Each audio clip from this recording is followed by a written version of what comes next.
My name is Jacqueline Rivers, but most call me Jackie. I'm 45.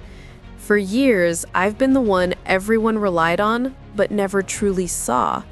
Not because I was shy, but because I made things run smoothly.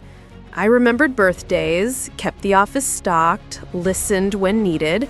People love those women, but they don't always respect them. I'd spent 16 years at Raymont Logistics, working my way up.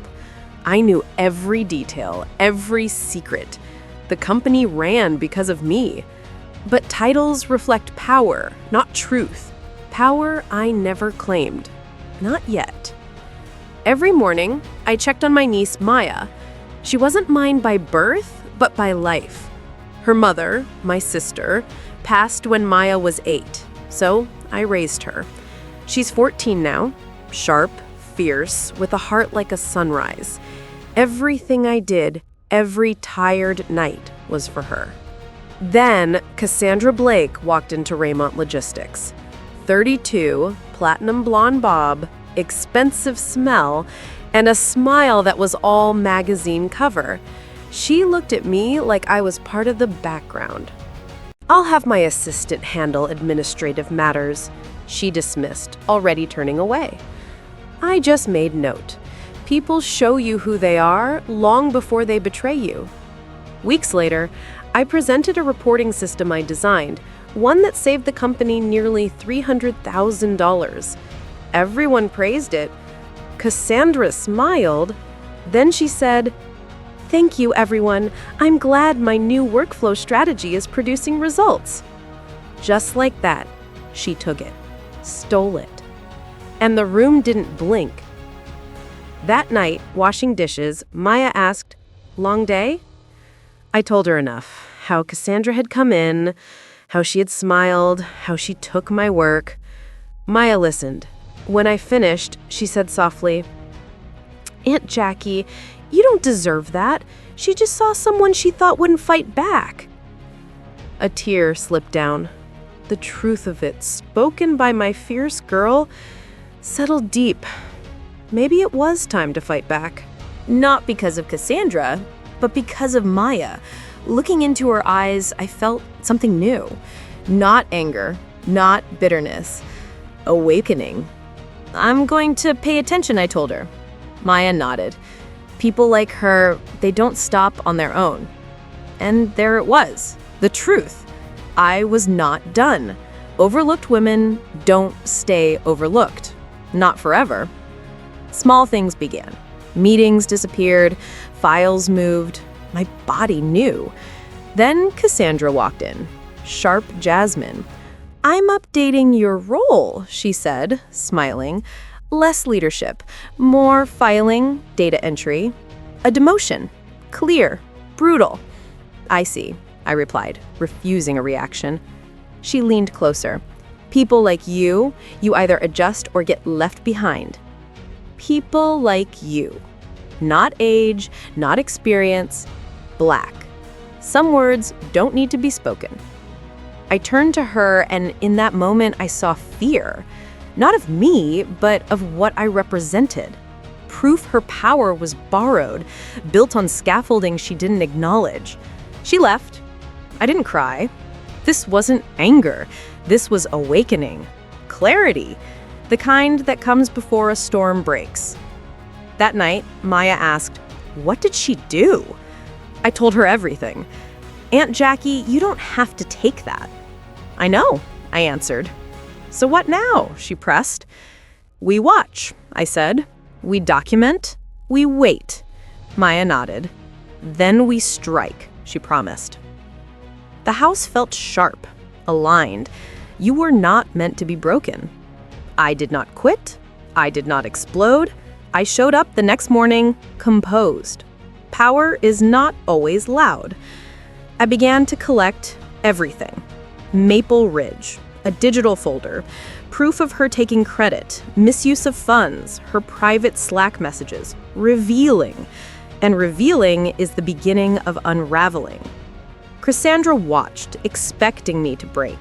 But when you prepare for war, you let your enemy think they're winning. She bragged openly. She's finally learning her place. she said, walking past my desk. I heard her. And I smiled. Because she didn't know. The moment she underestimated me, the outcome was already written. 2 weeks later, the quarterly board review. A glass-walled room, built to impress. I'd presented for 10 years, but this time, Cassandra presented. She walked in confident, heels clicking like applause she imagined. I sat near the wall, a spectator. Maya had insisted I wear my pearl earrings that day. Soft armor, she'd said. I listened.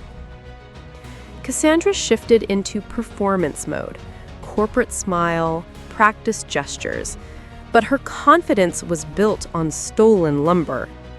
Halfway through, the numbers contradicted her. Growth percentages didn't match. Budgets didn't align. The CFO frowned. Board member Harris asked, "Who compiled this?" Cassandra replied, "Jacqueline assisted." Assisted? I was the architect? Harris noted the formatting was different from my usual structure. Cassandra's voice grew strained, claiming she reorganized the data for improvement. Harris leaned back. Improvement or reinterpretation. I saw the crack in her composure. A crack is all you need. The CEO asked, "Jacqueline, can you clarify the original numbers?" Everyone waited. I didn't rush. I opened my folder. Q2 Financials, original. My work, time-stamped, unedited. I spoke calmly, clearly. This was the structure. This was the projected revenue. These were the confirmed vendor contracts. Any variations shown today were made after my final submission. I didn't look at Cassandra, but I felt her panic. The CEO then stated, "We will review this further." Not praise, not accusation, but a career-ending warning. The meeting continued, but everything had already changed. After the meeting, Cassandra stormed into my office. She slammed the door. Her voice cracked. "What are you trying to do?" I looked up slowly. "Clarify the truth." "You think you have power here?" She sneered. I stood, looked her in the eyes. "I don't need power. I have facts." Her jaw clenched. "You're playing a dangerous game," she whispered. I leaned forward. "No, I'm finishing one you started." She froze. She understood. I wasn't reacting. I was calculating. She left without another word, her footsteps uneven, shaken. That night, Maya and I sat at the kitchen table. "What now?" Maya asked. "Now," I said softly, "we pulled the weeds from the root." Her eyes sharpened. No fear, just recognition. When a woman is pushed to her edge, what rises in her is not vengeance. It is restoration. This was about reclaiming my ground, my work, my dignity, my name. I was not done. The house was quiet, purposeful. A breath before speaking truth. I sat by the window. For the first time in a long time, I didn't feel small, invisible, or afraid. Cassandra thought she had reduced me, but she couldn't understand. Women like me don't break quietly. We bend, we shift, we sharpen, we wait, and then we return with precision. I looked around my home. Everything I worked for, earned. This life, this house, this history, built with my hands. No one takes that from me. Not now, not ever. I whispered, "This is where I rise. Not as who I was, but as the woman forged from fire."